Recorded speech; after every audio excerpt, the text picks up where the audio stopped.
Assalamualaikum warahmatullahi wabarakatuh. Perkenalkan, nama saya Afifah Ramadhani, NPM 20100701-224 dari Prodi Kesehatan Masyarakat Universitas Baitur Rahmah. Baiklah, di sini saya akan mempresentasikan hasil kerja saya mengenai tugas epidemiologi penyakit tidak menular, di mana tugas ini merupakan tugas ke-7. Di sini saya akan mempresentasikan 2 soal. Yang pertama, usia lanjut atau lanjut usia adalah didefinisikan sebagai penurunan atau kelemahan, meningkatnya ketentraman terhadap berbagai penyakit dan perubahan lingkungan, hilangnya mobilitas dan ketangkasan, serta perubahan fisiologi yang terkait usia. Dan juga dalam konsep ini, lanjut usia atau lansia tidak memandang jenis kelamin. Lansia bisa terjadi pada pria dan wanita di atas 65 tahun yang masih bekerja atau bergantung pada orang lain untuk menghidupi dirinya. Selanjutnya, soal kedua merupakan batasan usia. Menurut Nugroho, batasan umur sebagai berikut. Bagiannya 1 menurut Undang-Undang Nomor 13 Tahun 1998 Bab 1 Pasal 1 Ayat 2, lanjut usia merupakan seseorang yang mencapai 60 tahun ke atas. Kedua, menurut WHO, usia dibagi menjadi 4 bagian, yaitu usia lanjut 65 tahun ke atas.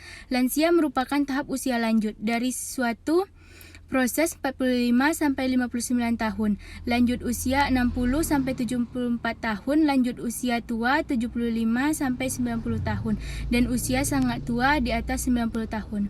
Ketiga, menurut Dr. Andus Jasmadani, terdapat 4 fase, yaitu fase pertama, fase investis, merupakan 25 sampai 40 tahun. Kedua, fase virilitas yang merupakan 40 sampai 55 tahun. Yang ketiga, fase presenium, 55 sampai 65 tahun. Dan keempat, fase senium, 65 sampai tutup usia. Yang keempat, menurut Profesor Dr. Kesmanto Signegroho, masa lanjut usia yaitu lebih besar dari 65 tahun atau 7 tahun. Terbagi 3 batasan umur, yaitu all 70 sampai 75, all 70 sampai 80 tahun. Yang pertama, young all merupakan 70 sampai 75 tahun, all 75 sampai 80 tahun, dan all lebih besar dari 80 tahun. Yang nomor 2 bagian B, perubahan fisik pada usia lanjut.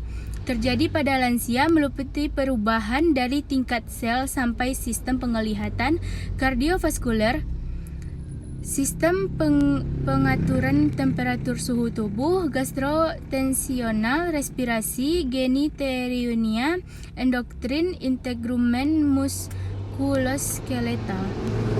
Yang bagian C, perubahan mental pada usia lanjut. Pada umurnya, lansia akan mengalami penurunan fungsi kognitif dan psikomotor. Faktor yang mempengaruhi perubahan mental yaitu perubahan fisik, kesehatan umum, tingkat pendidikan, keturunan, dan lingkungan. Segi mental emosional lansia sering muncul perasaan pesimis, timbulnya perasaan tidak aman dan cemas. Adanya kekacauan mental akut, merasa terancam akan timbulnya suatu penyakit atau takut ditelantarkan karena tidak berguna lagi. Yang bagian nomor 2 yang D, upaya menghambat penuaan. 1. Menjaga kesehatan tubuh dengan rutin olahraga, makan yang sehat, banyak makan buah, hindari atau atasi stres, hindari merokok dan alkohol. Yang kedua, kehidupan keluarga harus harmonis atau jaga tetap harmonis. Ketiga, jangan merasa tua dan tidak berdaya. Yang keempat, budayakan pikir positif. Yang kelima, lakukan pemeriksaan secara berkala. Keenam, jangan merasa selalu sehat karena tidak merasa sakit. Yang ketujuh, lakukan pekerjaan sesuai dengan kesenangan hati. Sekian presentasi dari saya. Kalau ada salah mohon dimaafkan. Wabillahi taufiq wal hidayah. Wassalamualaikum warahmatullahi wabarakatuh.